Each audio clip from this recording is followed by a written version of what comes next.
Salut à toutes et à tous, vous écoutez Du temps à tuer, le podcast où amour et argent font rarement bon ménage. Moi je suis Sarah, je suis romancière et productrice de podcast et je vais plus trop dans les casinos parce qu'en fait j'ai plus aucun self-control quand je suis au bandit manchot. Est-ce que tu sais ce que c'est, Yana, les bandits manchots? Alors, je ne sais pas ce que c'est. J'ai un peu honte. C'est une façon très vieille de dire les machines à sous, tu sais. Ah, là les où machines à sous. Ouais, c'est vraiment, je crois que ça Ah, mais date c'est des années mignon, bandit 60. manchot. Bandit manchot, ouais. C'est mignon. Eh bien, écoute, tu m'as appris quelque chose. Merci, Sarah. Et donc, moi, c'est Yéna. Je suis cartomancienne en même temps. Hein. C'est mon job. Et je suis pas du tout une experte en finance. Mais je peux vous dire que les virements de 3 millions dans le cadre de disparitions inquiétantes, c'est statistiquement une très mauvaise nouvelle. En principe. Ouais, très souvent. Nous, on est potes depuis presque 15 ans. On s'était dit qu'on allait passer nos vieux jours sur la French Riviera, mais finalement, on va aller se poser sur un transat à Miami. Je connais de super bons bars sur Ocean Drive. On y va. Et cette semaine, on embarque pour une affaire assez costaud aussi. Agnès Leroux. On est à Nice en 1977. Héritière d'un empire des jeux, elle disparaît du jour au lendemain après une histoire d'amour qui puait très clairement le red flag depuis le départ. On vous le dit tout de suite, on ne retrouvera jamais son corps. Installez-vous. Aujourd'hui, on mise tout sur le rouge impair et passe. Nous, l'argent, on adore ça. Et on a du temps à tuer. Aujourd'hui, on vous raconte une histoire d'argent, de thunes, de pouvoir. Agnès Leroux, c'est l'héritière du casino, le Palais de la Méditerranée, et elle disparaît du jour au lendemain. Elle a 29 ans, elle est amoureuse, elle vient de prendre une décision qui vaut des millions.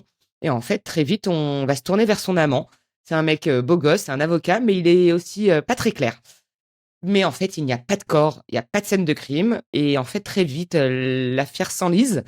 Et les années passent, et les procès s'enchaînent. Et la Côte d'Azur découvre qu'on peut avoir des crimes tout en restant très élégant, tout en étant parfaitement impitoyable, parce que parfois dans les cartes de casino, on ne perd pas seulement de l'argent, sache qu'on peut aussi disparaître. Tu me l'as bien vendu. Tu sais qu'en plus, c'est une affaire qui est un cocktail parfait. On est à Nice déjà. French Riviera, Ouais. tu l'as dit. On est dans les années 70, j'adore, moi, tu vois, tout ce côté glamour, Ah ouais le casino. Ouais, j'aime bien, moi, les ambiances 70. La riche héritière, le casino, l'avocat séducteur. On est dans une affaire qui ressemble davantage à un film, mais qui finit, alors, pas du tout comme un film. Donc, évidemment, c'était une invitation que je ne pouvais pas refuser. T'imagines bien cette affaire. C'est vrai que c'est moi qui te l'ai proposé, parce que moi, Oui. déjà, la face sombre des casinos, ça me donne envie de mettre une robe en lame et argent, talon de 14, petit cocktail à la main, me plonger dans l'affaire.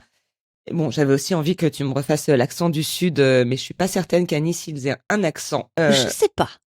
Non, je crois qu'on va se prendre sinon des volets de messages sur les réseaux sociaux. Et puis de toute façon, moi, tu le sais, les cold cases, j'adore ça, puisque je rappelle que je postule régulièrement au pôle cold case de Nanterre, sans succès, hélas. Et donc, J'allais te dire, c'en est où c'en est exactement au même endroit que d'habitude, que tous les jours et que l'année dernière.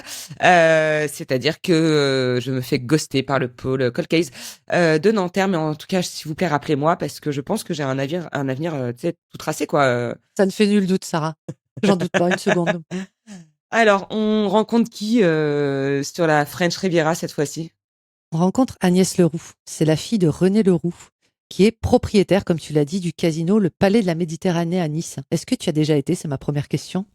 Je ne suis jamais allée au Palais de la Méditerranée. Je ne suis jamais allée à Nice. Comme tu le D'accord. sais, je ne sors de Paris que pour aller à New York. D'accord. Bon, dis-toi que c'est un des établissements les plus luxueux de la Côte d'Azur.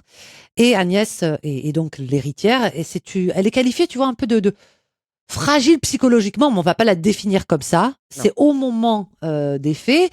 Elle est fragilisée en plus parce qu'elle tombe amoureuse. Donc tu sais très bien qu'en plus, Ouais. quand on est amoureuse, bon voilà, on n'a pas toute notre tête et elle tombe amoureuse d'un mec qui va sceller son destin, Maurice Agnelet, un avocat niçois qui est réputé séducteur. Alors moi, il m'a pas du tout séduite, personnellement. C'est-à-dire On qu'on est s'en dans les fout, années on s'en- 70. Je vois pas qui pourrait nous séduire. En plus, Idriss Elba n'était pas là, quoi. Donc, N'était pas là. il était pas présent. Il a une réputation qui le précède, hein, Maurice Agnelet, donc Ouais. avocat, homme d'affaires opportuniste, tu vois, un caractère bien trempé. Il devient donc l'âme. Ouais. Ils ont 10 ans d'écart en fricotent. plus. Ils ont 10 ans d'écart, et oui. Ouais. Elle avait 27 ans, donc au moment où elle devient sa maîtresse, et lui 37. On ne juge pas cet Ok. écart d'âge, hein, c'est tout à fait. Non, je juge pas. C'est juste non, une non, info. Ouais, je pense que pour comprendre l'affaire Agnès Leroux, il faut vraiment se remettre dans l'enjeu des casinos de la Côte d'Azur à cette époque-là. On est dans les années 70, donc tu as la famille Leroux d'un côté qui possède ce fameux palais de la Méditerranée. C'est un très beau casino, très convoité. Et en face, tu as un homme d'affaires qui s'appelle Jean-Dominique Frattoni qui veut s'en emparer. Ok, bon, pour l'instant, c'est classique, c'est la rivalité, quoi. Alors déjà, c'est le patron du casino d'en face, c'est le patron du casino Le Rul. Il y va pas avec le dos de la cuillère, j'allais dire. Et puis surtout, il est un peu réputé proche de la mafia locale, du maire de sympa. Nice. Voilà, une excellente ambiance. Et il y a cette affaire commence en fait bien avant la disparition d'Agnès, puisque le 8 juillet 75, le Palais de la Méditerranée perd plusieurs millions de francs lors d'une partie de 30 et 40. Alors, j'ai été googlisée parce que je suis vieille, mais pas à ce point-là. C'est une espèce de blackjack qu'on jouait à l'époque au casino. Quand on dit le casino perd plusieurs millions de francs, ça veut dire que un joueur a gagné en réalité et que le casino doit payer cette somme. Et en fait, c'est une somme que le casino est incapable d'honorer. Je dis plusieurs millions de francs sans précision parce que les sources divergent là-dessus. Mais en tout cas, oui, c'est plusieurs millions de francs. Et donc, la mère d'Agnès, Renée Leroux, tout de suite, elle soupçonne que c'est une partie truquée, que la personne qui a gagné au 30 et 40, c'est une espèce d'homme de main de Frattoni. On a dit que c'était donc celui qui voulait s'emparer du casino.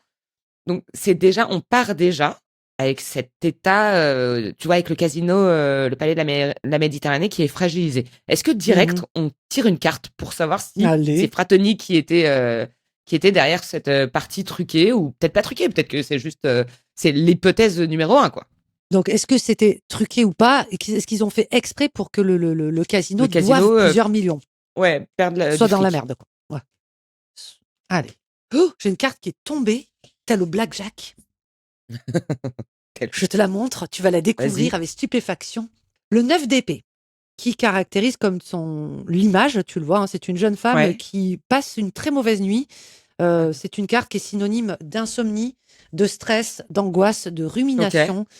Et c'est toutes les choses qui tournent en boucle dans ta tête et qui t'empêchent de dormir, qui sont obsédantes. Dans le cadre d'une tromperie, ce que je te dirais, c'est mon hypothèse, évidemment, ça reste un tirage de cartes qui ne fait office d'aucune vérité. Okay. Et aucune enquête, hélas. Je te dirais que ce n'a pas été forcément truqué, mais que c'est cet épisode-là qui ouvre un peu la porte au cauchemar. Ouais, voilà, c'est ça. C'est le point de départ. Exactement. C'est le point de départ de cette affaire, de ce cauchemar. Je ne pense pas que ça a été truqué. Je pense que c'est juste une question de chance ou de malchance. Ça dépend de quel côté tu te places. Et en fait, 2 ans après cette partie, donc déjà en juin 77, là, il se passe un autre truc de ouf pour le palais de la Méditerranée. J'aimerais vraiment, j'ai trop hâte d'avoir ton avis sur le sujet. En fait, Agnès, sous l'emprise de son amoureux, donc Agnelet, elle vend ses parts du casino familial à Frattoni pour 3 millions de francs. C'est une trahison, ça. Et ça, déjà, c'est trahison numéro 1. Ok. Ouais. Mais non seulement elle vend ses parts, mais elle encaisse pas ces 3 millions de francs, c'est à peu près 2 millions d'euros, 3 millions de francs, sur son compte à elle. Elle les verse sur un compte joint au nom d'Agnès et d'Agnelet, son mec. Ce qui est pas illégal. Hein. T'as le droit de faire ce que tu veux avec tes thunes. T'as le droit de les mettre sur un compte joint. Ce qui est illégal, c'est l'abus de faiblesse, mais c'est pas de ce dont il s'agit.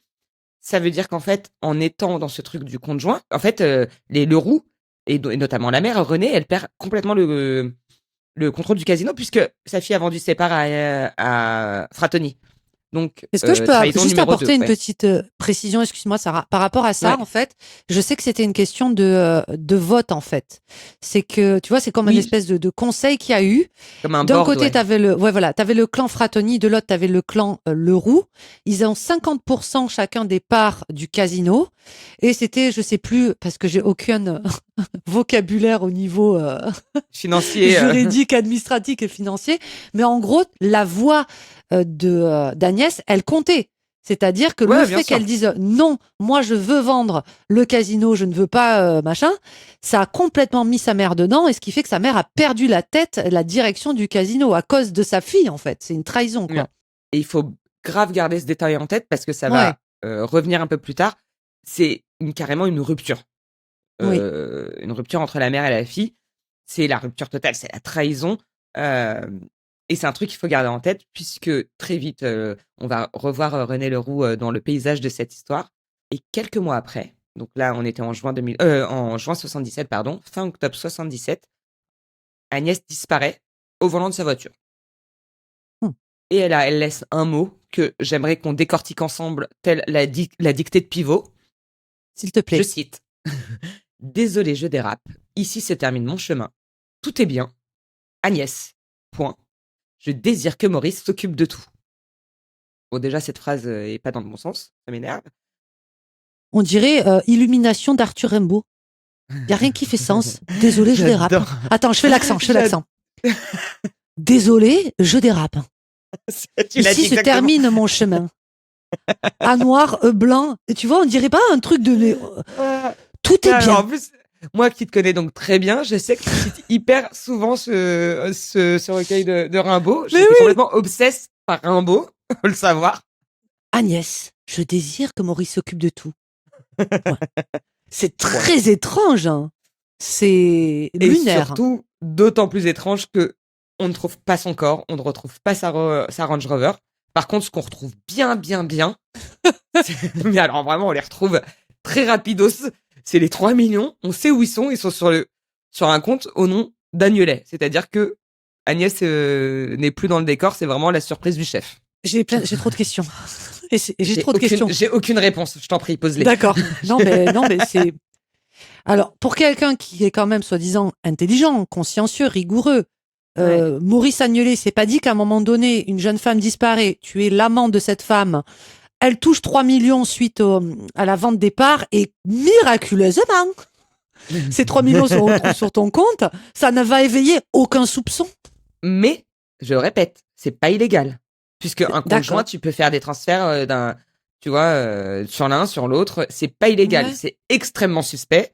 C'est sans aucun doute un move un peu con, mais c'est pas illégal. Et ce qui est un peu ouf, c'est que la famille, ils attendent encore genre 2 mois supplémentaires pour signaler la disparition d'Agnès à la police.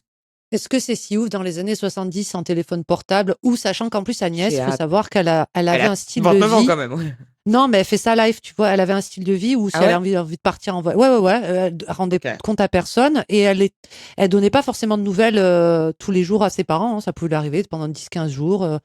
Elle va faire ses trucs, tu vois. Donc, Quoi, si t'appelles pas ta mère ma pendant mère 15 jours s'inquiète pas. Ah ouais C'est normal. Oui. Ah ouais, ma mère, c'est alerte enlèvement si je l'appelle pas tous les matins à 9h. Hein. Ouais, tu vois, donc ça dépend des familles et de la fréquence à laquelle tu donnes des nouvelles. Et quand je sais que je ne peux pas l'appeler à 9h, je préviens. Parce que j'ai peur qu'elle appelle genre la brigade cynophile, quoi. Alors non, ça n'a pas été le cas de la famille Leroux. Tu sais à partir de quand ils se sont inquiétés? Quand ils ont vu que Agnès, à Noël, elle est pas venue. C'est quand même... Sans déconner. Oui, c'est ça qui s'est passé. Tiens, c'est il y a une bizarre. place vide. Qu'est-ce qui autour de la Là, table ça commence à faire longtemps qu'Agnès, on l'a pas vue quand même. C'est à ce moment-là. Mais même ça, hein, ils mettent grave de temps à déposer plainte. C'est vrai. Donc on est en mars 78, donc genre encore presque un peu moins d'1 an après la disparition, quoi. Et là, ils se disent, pas pressés quand même, hein. Ils se disent, on va porter plainte. Mais après, en fait, le seul suspect à ce stade, c'est Agnelet. Peut-être, peut-être t'expliques ce qui se passe. Agnelet et son alibi. Alors, Agnelet, il a un alibi très costaud. Hein. C'est qu'il dit, bah écoutez, moi, vous êtes bien mignon, mais au moment de la disparition supposée de Agnès, donc octobre 77, moi, je suis avec ma maîtresse. Hein. Ah oui, parce qu'il faut savoir qu'il n'a pas qu'une maîtresse, Maurice.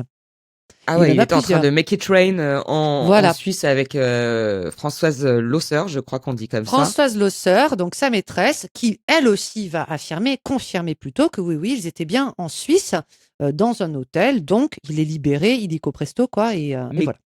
Comme il a été placé en garde à vue, il y a quand même eu une petite perquise, tu vois, chez Agnelet. Et là, plot twist, on retrouve, je vais le dire doucement pour que tout le monde puisse s'imprégner correctement de l'information.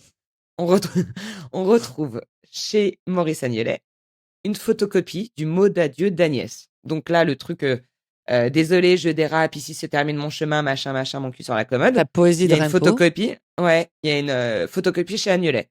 Ainsi que, effectivement, les preuves de dépôt de 3 millions de francs sur son compte, ce qui est toujours pas illégal. Mais bon, j'ai un alibi, hein.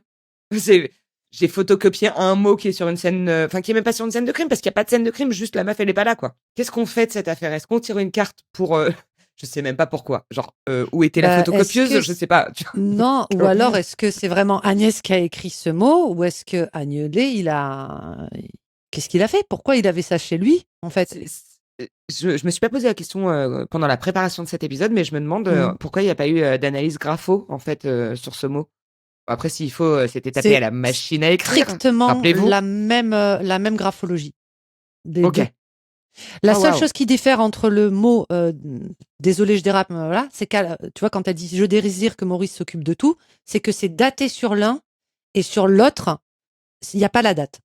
Ok. Voilà, c'est Donc tout. ouais, bah vas-y, viens, on tire une carte authenticité Oui, oui. du mot. Attends, j'ai plein de cartes qui sont tombées et en principe, je n'en veux qu'une seule. Donc, qui a écrit ce mot? C'est Agnès? Ouais. Ou c'est... Parce que ça peut être ça peut aussi être Agnès sous la contrainte. Bien sûr. Ah oui, bien vu. Oula, Eh je oui, pense à tout. enquêtrice. Hein. Ok, j'ai une Paul carte qui est Colcase. tombée. Et là, il s'agit de... Est-ce que tu vois cette carte? Je la Ouais. décris. Cavalier de coupe, qui est traditionnellement aussi associé à l'amant. Pourquoi pas? Ça arrive souvent. En tout cas, c'est l'amoureux transi, l'amoureux. Bon, ben voilà, j'ai pas besoin d'expliciter Non. plus longtemps. C'est vrai qu'il y a eu une influence. Alors, ça peut être Agnès qui l'a écrit, mais en tous les cas, elle était complètement sous l'influence d'Agnelet, ce qui n'étonne personne et qui est de Bien sûr, notoriété ouais. publique. Elle était, en étant bonne femme amoureuse, elle était complètement manipulée, manipulable, fragilisée. Et effectivement, on va dire que même s'il l'a pas écrit de sa main, il y a fortement contribué à obtenir ce mot, quoi. Faut dire un truc, c'est qu'à partir de ce moment de l'affaire, donc à peu près mars 78, à la fois pendant très longtemps, mais aussi, enfin presque tout le temps, il y a des rebondissements et à la fois il se passe rien. On trouve toujours pas le corps, il y a toujours pas de scène de crime, mais il y a vachement de rebondissements sur plusieurs dizaines d'années. C'est-à-dire quasiment dans la foulée déjà, Agnelet, il est radié du barreau pour manquement professionnel, abus de confiance, complicité d'achat de vote. Ça, c'est Oui. pour les parts qu'Agnès a vendues à Fratoni. Mhm. Après, il y a une petite période où on ne sait pas trop où il est. Évidemment, on vous rapporte dans nos épisodes, on vous rapporte toutes les infos qu'on peut trouver, mais il y a des trucs qu'on peut pas inventer malheureusement. Après, il se passe 5 ans, durant lesquels visiblement il vit au Canada, parce que tranquille, après tout, il est juste radié du barreau. Hein, il est comme il est libre, il est Il libre de refait sa voyager. vie au Canada. Ouais, ouais, complètement. Et quand il arrive en août 83, quand il rentre du Canada, par contre, il est arrêté à Roissy. Et en Ah, fait, ouais, mais à la fois, il est libéré faute de preuves. Donc, il reste même pas, tu vois, il est libéré en février 84. Il reste pas longtemps en tôle parce que, bah, faute de preuves. Toujours, à part ce mot-là et les transactions de thunes qui sont suspectes mais pas illégales, il y a rien, quoi. Et après, donc, il est libéré en février 84 et en septembre 85, il bénéficie d'un non-lieu pour l'accusation d'homicide. Mais il est quand même condamné, tu sais, pour le volet financier. oui. Donc, d'un coup, il va quand même en tôle, 30 mois. Enfin, en tout cas, il est condamné à 30 mois pour Oui. abus de confiance. Mais homicide, il se passe rien, quoi. Et donc là, tu vois, on se dit, bah, c'est la fin de l'histoire, quoi. On saura jamais ce qui est arrivé à Agnès. Il fait ses quelques mois de prison, il sort en 88, il refait encore sa vie tranquillou, il part en Ça me Argentine fait ou trop part au rire. Canada. Et c'est là que tu te dis quand même, être avocat, homme d'affaires réputé, influent et avoir des potes éventuellement, tout ça est hypothétique, hein, mafieux, Ouais, ça aide pas mal hein, pour s'éclipser d'une affaire de disparition, voire même d'un homicide hein, jusqu'alors. c'est Hein. sûr qu'on n'a pas les bons amis, nous. Hein. On est déjà pas capable de trouver une villa dans le sud de la France avec une piscine pour l'été. Même Airbnb, je galère, donc... Et on pense quand même à la maman d'Agnès qui, bien que sa fille les trahit, évidemment qu'elle lui en a pas tenu rigueur et que elle, tout ce qu'elle voulait, c'était retrouver sa fille entre-temps. Ça fait maintenant des années et des années et des années. Elle s'est battue comme une lionne. Elle refuse Ouais, d'abandonner. Elle a engagé détective privé. Là, on est en 99, donc tu vois, déjà, ouais. les Ça décennies fait... courent. Et elle a toujours, voilà, elle a jamais lâché l'affaire. Et d'ailleurs, elle a porté plainte contre, tu te souviens, la maîtresse Ouais. d'Agnelet qui a Ouais. confirmé l'alibi de Suisse. Et qu'on Elle a n'a jamais re-entendu, quoi. On n'a jamais plus entendu Exactement. parler d'elle. Elle a dit, mais attendez, mais non, elle a porté plainte contre Françoise Lasserre pour recel de cadavre. Elle a remis comme ça en cause l'alibi d'Agnelet. Ça, c'est un peu Euh, ouf, tu c'est vois. ouf. C'est ouf. C'est un peu ouf parce qu'une fois encore, il y a pas grand-chose, mais visiblement suffisamment pour porter plainte pour recel de cadavres. Et surtout, ce qui est ouf, c'est que dans la même année, donc en juin 99, Françoise, la maîtresse d'Agnelet, se rétracte. Elle dit que c'est Agnelet qui lui a demandé de mentir en Hmm. 79. Et ça, c'est quand même un move 20 ans plus tard qui m'interroge suffisamment pour te demander si on peut te tirer une carte sur ce sujet. Parce que Oui. je crois que je crois à ça. C'est-à-dire que je crois que je crois bien qu'on lui a demandé de mentir. Par contre, qu'est-ce qui pousse, tu vois, à se rétracter? Alors déjà, évidemment, la plainte, je comprends. Mais en fait, tu vois, c'est pas, à mon sens, c'est pas clair. Je sais pas si toi, tu le ressens autrement. D'après ce que je me souviens de l'affaire, tu sais, René Leroux, quand elle porte plainte contre Françoise pour recel de cadavre, je crois que c'est parce qu'elle n'avait plus la possibilité de porter plainte pour complicité ou de meurtre ou Ah, quoi. ok. Tu vois, il y avait une histoire de prescription. Donc en fait, elle a été Ok. conseillée, on lui a dit, écoute, il faut que vraiment, voilà, tu peux faire porter plainte, elle pourra parler si il y a une plainte sur son dos en fait. Et donc c'est pour ça qu'elle a Hmm. fait, ils ont porté plainte pour recel de cadavre. On va Ok. voir si elle a, C'est quoi bah cette affaire d'alibi, Françoise? Telle est ma question. ouais, Françoise, Françoise et la Libye. Et peut-être qu'elle a eu peur et du coup elle a complètement balancé Agnelet Ouais. quoi. Ah ben tiens regarde, les amants, deux de coupe, hein, des Ah. amoureux. Alors le deux de coupe parle d'union dans son aspect nuancé ou quand elle arrive inversée, elle parle de séparation effectivement. Donc effectivement, elle veut se séparer physiquement, émotionnellement, psychologiquement, juridiquement de tout ce qu'elle a eu pu avoir avec Agnelet. C'est Ouais. pour ça qu'elle se décharge et dit c'est lui qui m'a influencé. Donc moi je pense qu'il l'a manipulée pour qu'elle mente effectivement. Il doit avoir une big dick energy, Agnelet, Mais ouais, hein. pour détourner 3 millions de francs, laisser une femme sous sa coupe pendant 20 ans qui lui fournit un alibi. T'as entendu des extraits audio? J'ai entendu quelques extraits audio où il parle, il a une certaine éloquence. Bah, tu me diras en même temps, il est avocat, hein, Ouais, ça s'improvise pas, mais oui, oui, c'est vrai qu'à la fois il est éloquent et puis on est toujours dans les années 70, faut quand même le rappeler, la stature, le charisme, ce qu'on appelle les notables, même si, attention, Agnès était du même niveau sinon socioprofessionnel, plus mais même. Ouais. oui, si ce n'est plus, effectivement, mais ouais, c'est assez intéressant de se dire qu'il y a un mec comme ça qui peut tenir plusieurs femmes. Alors on en reparle, on en a beaucoup parlé, on en reparlera beaucoup, mais ça, quand même, 20 ans, c'est long pour la boucler. Faut être solide sur ses appuis, quoi. Non, c'est vrai, tu vois. Bah ouais, ouais, ouais, ouais, Après, non, mais peut-être qu'on n'est pas revenu la chercher avant, effectivement, le détective privé. En tout cas, c'est suffisant pour que en décembre 2000, donc tu te rends compte que Agnès, elle a disparu en 75, quoi. 77. 17, oui, pardon. Donc, on est en décembre 2000, pardon. Ah là, je sais pas ce que j'ai. Avant qu'Agnelet, enfin, en tout cas, c'est au moment où Agnelet est mis en examen pour homicide volontaire. Enfin. Ouais. Et 4 ans plus tard, on va l'expliquer tout de suite, les faits sont requalifiés en assassinat. Alors, on vous fait une petite parenthèse terminologie pour que tout le monde soit au même niveau d'information. En France, et on en reparlera sur des affaires américaines, c'est encore une autre terminologie. En France, l'homicide volontaire, c'est donner la mort intentionnellement, mais sans l'avoir prémédité. Genre, je m'embrouille avec quelqu'un, la dispute dégénère, l'une des personnes frappe l'autre mortellement.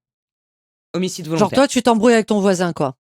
Ouais, alors j'essaye vraiment très régulièrement de pas mourir ni donner la mort. C'est quand même juste rester sur des embrouilles de voisinage niveau Julien Courbet, tu vois. En tout cas, homicide volontaire, c'est pas prémédité. Et en France, c'est un crime et c'est passable de 30 ans de réclusion criminelle. Un assassinat, donc c'est ce qu'on dit. Agnelet, il est mis en examen pour homicide volontaire sans préméditation. C'est requalifié en assassinat. Un assassinat, c'est un homicide volontaire avec préméditation. Donc c'est juste, voilà, c'est donner la mort avec préméditation. Et en France, c'est plus un crime, mais un crime aggravé. Et là, c'est réclusion criminelle à perpétuité. Bye. Et il se trouve que c'est donc pour ces faits-là qu'en 2004, ces faits sont requalifiés en assassinat, donc avec préméditation, avec possibilité de réclusion criminelle à perpétuité. Et c'est à peu près dans la foulée, donc enfin à peu près dans la foulée, à quelques années près, le 12 avril 2007 qu'Agnès Leroux est déclarée officiellement morte. Avec une date de décès fixée. Bah, tu sais, c'était un peu nébuleux la chronologie au Ouais. début, notamment la date de disparition. Donc sa date de décès officielle, c'est le 26 octobre 77 à Nice. Je trouve ça horrible, moi, C'est de horrible. déclarer, ouais, officiellement mort Alors, quelqu'un, alors que s'il faut, elle est toujours. ouais, ouais. Alors en Elle- France, ça se passe comme ça. Aux États-Unis, on en a déjà parlé, me semble-t-il, pour Amy Bradley. Mm. Tu peux déclarer quelqu'un mort, mais avec une enquête ouverte, tu vois, et si elle réapparaît, ou en tout cas avec continuer à faire des avis de recherche, donner des, tu sais comment on appelle ça, des pas des rançons, des récompenses. En France, c'est quand même plus, tu déclares quelqu'un d'officiellement Attends. mort, tu mets une Et si date. tu déclares quelqu'un d'officiellement mort et que moi je reviens, admettons on m'a déclaré mort parce qu'on m'a pas trouvé et je reviens, est-ce que j'ai un statut particulier dans mon Alors, passeport, genre je reborn, reborn, back reborn to baby, life? horrible. Mais ça serait incroyable. Alors, ce que je sais en tout cas, c'est qu'en France, c'est hyper compliqué de revenir de ce genre de statut. Ah C'est-à-dire ouais. que si on t'a déclaré mort par erreur, tu peux passer genre 20 ans où la Sécu te rembourse pas, tu vois. Mais C'est c'est trop, mais trop. c'est Alors ça, c'est insane les méandres ça. de l'administration française. Oh, C'est complicado, ouais. C'est en tout cas mieux vaut que tu sois morte et que tu restes morte plutôt ouais. que tu essayes de te faire rembourser du Rinadville, quoi. Ok. Je Je savais pas. crois que c'est pas, c'est pas, je crois que c'est gratuit, c'est sans la Sécu. Mais en tout cas, ouais, l'administration, ça devient une histoire. Et il y a des gens, il y a plein de témoignages en France de gens qui sont déclarés morts. Et les gens, et en fait, je sais pas trop qui règle ça, ce sujet-là, mais en tout cas, tu sais, après, tu sais, c'est la convergence de l'administration Mhm. française. C'est un peu comme le formulaire A38 d'Astérix dans Ah la Maison de oui, Fou. oui, le fameux, le fameux. Et attends, mais rassure-moi que Agnelet, lorsque ses faits sont requalifiés, il est condamné cette fois-ci là. Alors, il est pas condamné, mais par contre, il y a des procès.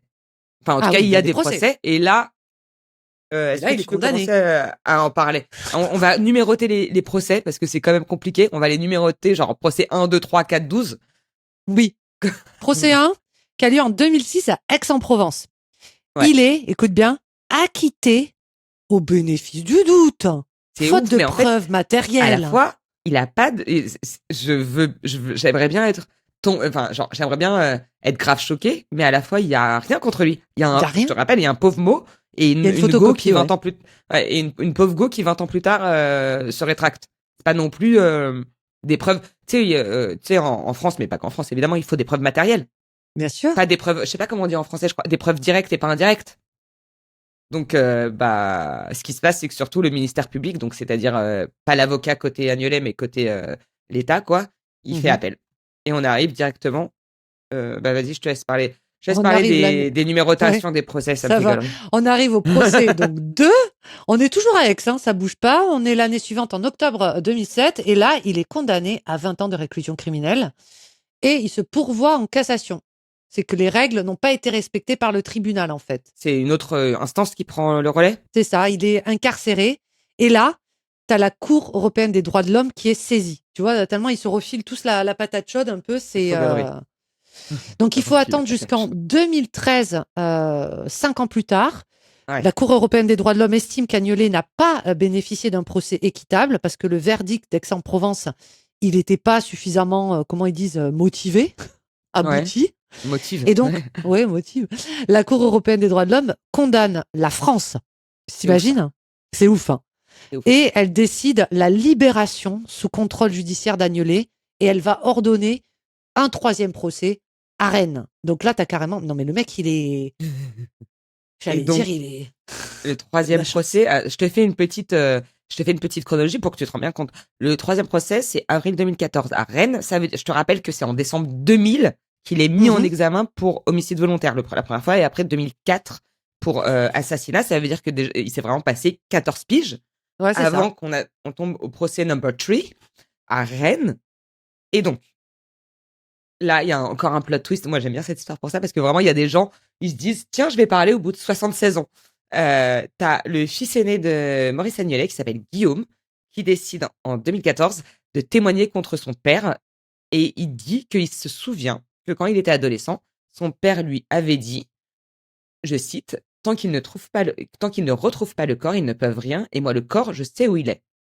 Et toujours selon Guillaume, Baby Guillaume, quand il était petit, il dit que son père lui aurait dit, ça devient compliqué comme phrase, son père lui aurait dit en tout cas avoir tué Agnès en Italie d'une balle dans la tête pendant son sommeil, puis avoir jeté le corps dénudé dans une forêt et s'être débarrassé des affaires dans une rivière. C'est quand même bien coordonné cette affaire. De s'être débarrassé de ses affaires dans une Ouais. rivière.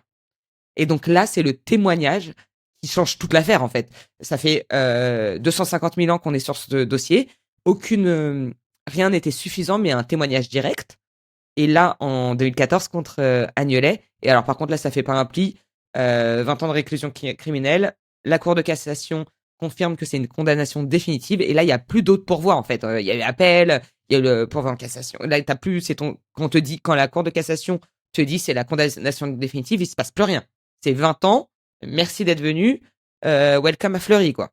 Je sais pas s'ils vont à Fleury, ils sont à Nice, mais Il n'y a pas quelque chose qui t'intrigue dans cette histoire? Moi, je me suis dit, tu vois, il y a la mécanique, il y a le schéma de Agnès qui trahit, je mets des guillemets, sa mère, et il y a des retombées catastrophiques. Et là, tu t'imagines, c'est le fils qui trahit, entre tu veux dire c'est un guillemets, truc en miroir? son père. Ouais, tu vois, le karma qui s'est pris dans la tronche, le mec. Ouais. Mais alors, Et à la fois, il moi, j'ai mérite. des questions. Qu'est-ce qui a motivé le fils à parler au bout de 40 ans? Je sais pas combien de temps. Ouais, je sais pas. Non, mais plus, ouais. 60, je sais pas trop, mais si je dois spéculer, puisque de toute façon, c'est pour ça qu'on est ici, Oui. peut-être que l'enfant était enfant et que là, bon, il est vraiment adulte. Enfin, Oui. et qu'il y a un truc de, il faut que justice soit faite. J'en sais rien. Franchement, j'en sais rien. Qu'est-ce qui motive? Peut-être que la justice motive les gens. Ça serait bien, la conscience aussi. La conscience. Et puis peut-être que au début, tu te dis, ok, je laisse la justice faire son travail, et la justice fait pas son travail. C'est vrai. Je ne sais pas. J'en ai aucune idée. Je n'ai jamais eu de cas de conscience comme celui-ci. Donc la relation père-fils est assez étrange puisque on est en la veille de Noël 2020. Donc tu vois, ça date pas de si longtemps que ça. Agnelet obtient la libération pour raison médicale. Il souffre de troubles cognitifs importants. Je ne sais pas quels sont ces troubles. Et il s'envole. Il a fait que 6 ans de tôle. Ouais, bah oui. C'est ouf. Hein. Bah oui. Et il s'envole avec son fils en Nouvelle-Calédonie. C'est pas son. C'est pas Guillaume. Cru que c'était le même. Non, c'est pour pas ça la que balance. Je comprenais pas. Ok. Non, c'est son autre fils. C'est pas le snitch. Ok, c'est son autre fils. Je croyais que c'était la snitch. Moi, c'est pour ça que j'étais là, mais à chaque fois j'étais là, mais son fils. Ok. Non, attends. Sinon, tu te mets dans une sauce. Trouble cognitif ou pas, moi, tu m'as balancé. Je retrouve ma conscience de 3 minutes, histoire de faire justice moi-même. Tu sais ce que je m'étais dit? Moi, je pensais qu'il s'était dit, oui, mon fils a bien fait de me balancer. Je méritais, et maintenant, on fait la paix. Fresh tart. T'es ouf. J'ai cru que c'était un happy end, moi. Enfin, happy end. Pas du tout de happy end. De toute façon, c'est un happy end pour personne, puisque de toute façon, René Leroux est morte en 2016, c'est-à-dire pendant la condamnation de Maurice Agnelet, qui lui meurt d'une crise cardiaque sans jamais avoir avoué officiellement ni révélé l'emplacement du corps d'Agnès. Et à ce jour, en fait, Agnès Leroux, son corps n'a jamais été retrouvé. On est quand même sur une bonne 4 décennies de bataille judiciaire, 3 procès en assises, un coupable condamné, mais un mystère, en fait, jamais résolu, quoi. Je sais pas si je le dis à tous les épisodes, je sais pas si comme moi, je suis très attaché aux détails de type qui est devenu ce bâtiment, par exemple. Donc, j'ai été regarder sur internet ce qui est devenu le palais de la Méditerranée, ce casino tellement convoité que des gens en ont disparu, que des millions ont été volés, et des gens ont été trahis. Donc, en fait, juste après l'affaire Agnès Leroux, en 78, donc 1 an après sa disparition, la société d'exploitation, elle a été mise en liquidation judiciaire. Le bâtiment est racheté par des investisseurs qui veulent le raser, tout simplement. Et en fait, en 90, le casino est entièrement démoli, à l'exception de 2 façades, les façades un peu historiques, tu sais. Et pendant 10 ans, ces façades restent là, à Nice. C'est ouf, hein. Seules, comme une coquille vide, en fait, sur la promenade des Anglais, à Nice. Et finalement, le palais rouvre en 2004, devient le Hyatt Regency Nice, 5 étoiles, 187 chambres, un Hyatt, quoi. Et le casino est maintenant géré par le groupe Partouche, qui est un grand groupe de casinos que tout le monde connaît. Donc voilà ce qui est devenu cet endroit qui a qui attisait toutes les convoitises. Emblématique. Oui, puis il Ouais, était emblématique aussi. Ouais. emblématique. Ouais, T'as eu un petit emblématique. Roland de l'accent. C'est vrai? Emblématique. Emblématique. Maintenant, qu'est-ce que toi tu penses en réalité de cette histoire? C'est quoi ta théorie à toi? Je ne pense pas que Agnès se soit suicidée déjà. Il faut le dire, hein, parce que c'est quand même Ouais. théorie qui est avancée, sachant qu'elle avait ou elle aurait fait 2 tentatives précédant sa disparition. Ouais. Je ne pense pas. C'est même pas une théorie qui est avancée, c'est carrément la défense de l'avocat, quoi, d'Agnolet. Oui, c'est vrai. C'est ouf, C'est ça. vrai que c'est la défense. Ah oui, c'est vrai qu'il a affirmé que oui, elle se serait suicidée. Il le savait, elle n'était pas bien dans sa peau. Elle était J'allais pas faire bien. l'accent. Ouais. Je vous Elle retiens. était pas bien. Je sais pas les faire, les accents, je suis nulle.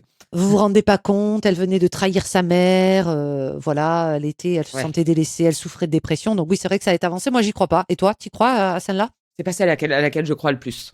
En tout cas, c'est pas celle à laquelle j'ai envie de croire. Dis-moi celle à laquelle tu as Euh, envie de croire. Moi, mais c'est la plus folle. Et pourtant, c'est une théorie qui a été quand même avancée. Moi, la théorie à laquelle j'ai envie de croire, tout en sachant, parce que je suis pas complètement débile, que c'est pas la réalité. Il y a une théorie en tout cas qui dit que Agnès était une femme meurtrie, déprimée. Elle vient de trahir sa mère, son amant va baiser ailleurs et qu'elle a tout plaqué et qu'en fait elle est encore, bon alors là c'est pas possible, on est en 2024, mais qu'elle était encore vivante quelque part. Elle avait quand même un peu de thune à elle, hein. On parle des 3 millions de francs, mais faut pas oublier qu'elle est héritière des casinos, donc et puis elle a 29 ans, donc tu vois, elle est pas à la gorge. Et en fait, avec un peu d'argent, comme nous prouvé de nombreuses personnes, surtout notre ami Xavier, on peut disparaître de la surface de la Terre. Et puis on n'est pas à l'époque des portables et tout, tu vois. Donc C'est vrai. c'est plus facile. Et bon, j'allais dire, tu peux disparaître, mais pas donner signe de vie. Mais en fait, si, tu vois, le meilleur exemple, c'est toujours le contre-exemple, ça sera toujours Xavier Dupont de Ligonnès qui a disparu de la surface de la Terre. Même si on n'en reparlera pas ici, moi je pense qu'il est encore en vie. Mais en Ouais. réalité, c'est très dur de disparaître. Ok, pas de transaction bancaire, ok, pas de passeport, mais il y a bien un connard qui t'a vu quelque part, quoi. Bon, moi, c'est ma théorie. J'aime bien. Hélas, je sais que ce n'est pas la vérité. Mais attends, si on me tu demande sais mon pas, avis, tu sais pas, Sarah. On l'a pas Ouais. retrouvé. Donc Non, là, il y a une théorie qui est un peu ouf aussi. Peut-être qu'on va en parler. C'est la plus folle hein, de tout ce qui a été. Vas-y, dis, c'est quoi? Bah, c'est que c'est sa mère la couve. J'ai Oh un peu honte de le non! dire quand même. C'est improbable, mais ça a circulé. Mais certains on dit en tout cas que René Leroux, c'était celle qui était responsable parce que mère bafouée, ruinée par sa propre Oui. fille. Bon, ce qui plaide, enfin, je veux dire, tout dit l'inverse puisque c'est elle qui a consacré sa vie à obtenir justice. C'est tout. C'est vraiment, j'avais envie d'en parler. Mais il y a oui. surtout il y a quand même une théorie assez forte, enfin plusieurs théories assez fortes qui tu sais qui inclut la mafia. Faut pas oublier qu'on est à Nice. Il y a quand même pas mal de mafieux qui sont intéressés par les casinos. Il y a la pègre marseillaise et azuréenne qui est pas loin. On est quand même dans les années 70. C'est quand même un nid de mafieux. Il y a ces théories-là qui traînent. Bon, évidemment, la thèse Frattoni, hein, qui voulait à tout près tout contrôler et que pour lui, Agnès, c'était un témoin gênant de ce qui se jouait en coulisses, tu sais, un peu les dessous de l'opération. Bah, elle était au courant de tout, elle savait tout ce qui se passait. Elle était au courant de tout, donc ouais. tu sais que le meilleur moyen pour garder un secret quand il y a deux personnes qui sont dans le secret, c'est d'en tuer une. Hein, bah non, mais moi c'est. Écoute, on reparlera sans doute durant la saison des mensonges et de la capacité à mentir. En tout cas, c'est beaucoup plus facile de garder un secret si l'autre personne est morte. Gardez tout ça en tête. Tu sais, c'était aussi le slogan de la série Pretty Little Liars. Oh, j'adorais cette série. Oui. Oh, c'était naze, mon Dieu. Oui, moi aussi, j'adorais. C'était addictif. J'ai regardé chaque minute, chaque épisode pendant je sais pas combien de milliards de saisons, alors que rien n'avait ni queue ni tête. Non, ils s'en foutu notre gueule. Déjà, vraiment, épisode 1, ça aurait pu s'arrêter si elle avait bloqué l'autre meuf. Mais bon, oui, ça, bloque le téléphone, pas la peine de faire cette saison de 23 épisodes. Bref, c'était... la digression de Sarah. Je voulais en parler. Donc voilà. Donc, en tout cas, elle savait tout. Donc pourquoi Frattoni l'aurait pas juste, tu sais, fait sortir du décor? Et en fait, la vérité, c'est qu'il y a aucune preuve de ça direct. Tu vois, personne ne relie vraiment Frattoni au meurtre d'Agnès. Donc je sais pas, t'en connais d'autres des théories? Je crois qu'il y en a. Non, je sais il y pas. en avait une autre. Si, il y en avait une autre que je m'étais notée. Ouais. Zampa. La théorie. Alors, je vais massacrer le nom. Veuillez m'excuser. Je vais Bah, dire je vais Lucchesi ou Lucchesi, Lucchesi, je pense. Je sais pas. Lucchesi, Désolé. Lucchesi. Ok. Voilà. On est en mars 2011. Jean-Pierre Hernandez, qui est un ancien truand, truand marseillais, Un truand qui va marseillais. empêcher, qui est impliqué dans la fameuse French Connection. J'ai toujours Oh mon trouvé ce vieil. nom trop stylé d'ailleurs. La French Connection. Ouais, Chambé, ouais. ouais, French Connection. Lui, il affirme qu'Agnelet est complètement innocent. Alors, on ne sait pas qui l'a Ah, payé ah pour ouais, dire ça. ça, hein. Elle est bonne celle-là. Ouais, ok. Il dit non, non, non, il est Complètement innocent, c'est fou. complètement. Selon lui, le meurtre aurait été commis par un certain Jeannot Lucchesi, qui est membre du clan du parrain marseillais Zampa.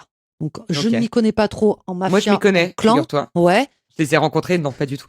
Non, j'ai travaillé sur la French Connection pour eux, sur un projet de d'accord. podcast. Non, non, mais tu sais bien, moi, si je dois sortir de mon quartier, c'est trop loin.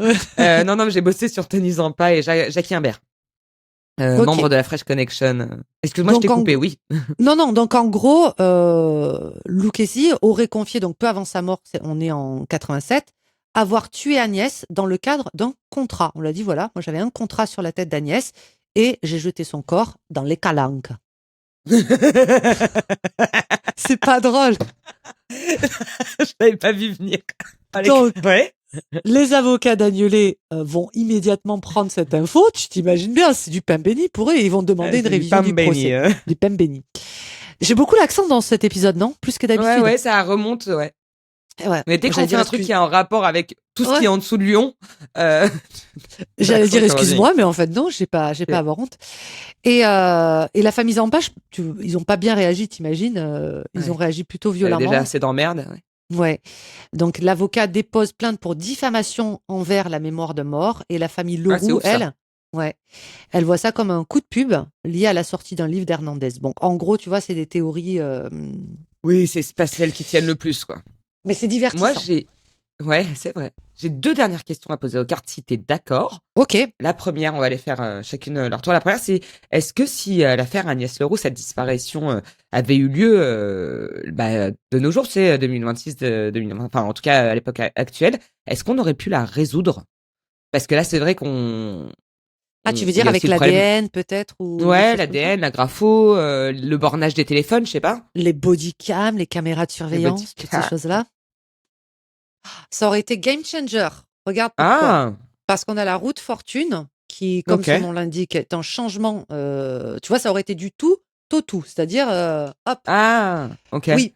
En fait, alors ici, ça pourrait être intéressant parce que du coup, ça voudrait dire que c'est un détail qui fait que oui, l'affaire aurait, je parle toujours au conditionnel, on rappelle évidemment Bien que ça se sûr. substitue en rien, hein, et que c'est peut-être un détail qu'il n'avait pas au niveau technologique il y a 30-40 ans de ça et Ok. qui aujourd'hui aurait été beaucoup plus rapide. Alors qu'est-ce que ça peut être? Une géolocalisation par exemple? Un Ouais, truc comme ça. peut-être. Ça paraît logique quand on y pense, mais sachant aussi que encore de nos jours, il y a des personnes qu'on ne retrouve toujours pas. Mais dans son cas, elle, ça pourrait être ouais, ça aurait pu être game Et ben changer. justement, est-ce qu'on peut aussi tirer une carte et poser cette question un peu folle est-ce qu'un jour on retrouvera le corps d'Agnès Leroux? Parce que là, c'est plus une Att- question de savoir, évidemment, Tu sais, c'était il y c'est a dur très de longtemps. répondre Donc. à ces. En plus, tu dois me faire dire oui ou non, et c'est dur, Non, quoi. mais après, Ouais, après bon, ça reste bien sûr. c'est pas de l'enquête. Évidemment qu'un jour on retrouvera son corps, ça me paraît être évident qu'un Attends, jour ça. j'ai 2 cartes qui sont tournées, et j'en veux qu'une. Je ne triche pas, mais c'est comme ça que je procède. Quand il y en a plein qui tombent, je ne les regarde pas. Je n'en veux qu'une. Je suis accroché à tes Ok. lèvres hein, pour ceux qui Est-ce écoutent sans nous voir. qu'on retrouvera? On a le 10 de denier. Alors, écoute, je te dirais, le 10 de denier représente l'accomplissement, la boucle est bouclée, la famille prospère, etc. Le casino. Tu vois, c'est vraiment la famille Leroux, quoi. Hmm. Il n'empêche que moi, à titre intuitif, ce que je ressens, c'est que on ne la retrouvera pas forcément et que si elle est décédée ou vivante, elle est pas loin des terres d'origine. Ok. Donc, tu vois, quand il disait l'Italie, ce serait même possible que ce soit plus proche que ça. Ok. Voilà. Ça, c'est que mon interprétation personnelle. Merci beaucoup Yéna pour avoir tiré toutes ces cartes et m'avoir accompagné dans cet Merci à épisode toi. sur Agnès Leroux. Merci les cartes, évidemment. Merci le crime, évidemment. Et vous venez d'écouter Du temps à tuer, le podcast où certains coups de poker se jouent quand même avec des vies humaines. Nous, on vous dit à la semaine prochaine. Et d'ici là, avant de miser gros sur quelqu'un, vérifiez les règles du jeu. Si vous avez aimé ce podcast, vous pouvez vous abonner et nous mettre une excellente note, évidemment, sur les plateformes d'écoute de podcast, nous mettre des commentaires sur YouTube, parler de nous à tous vos potes qui aiment comme nous les histoires sordides. Le compte Instagram du podcast et les nôtres sont en description de ce podcast. Du temps à tuer est un podcast original d'Initial Studio. Il est écrit et présenté par Sarah Koskiewicz et Yéna. Direction et production éditoriale Elisa Mignot et Benjamin Septemours. Chargé de production Marie Agassan. Montage vidéo Camille Legras. Montage des réseaux sociaux Olivia Pérez. Musique originale Arnaud Denzler. Graphisme Oversharing.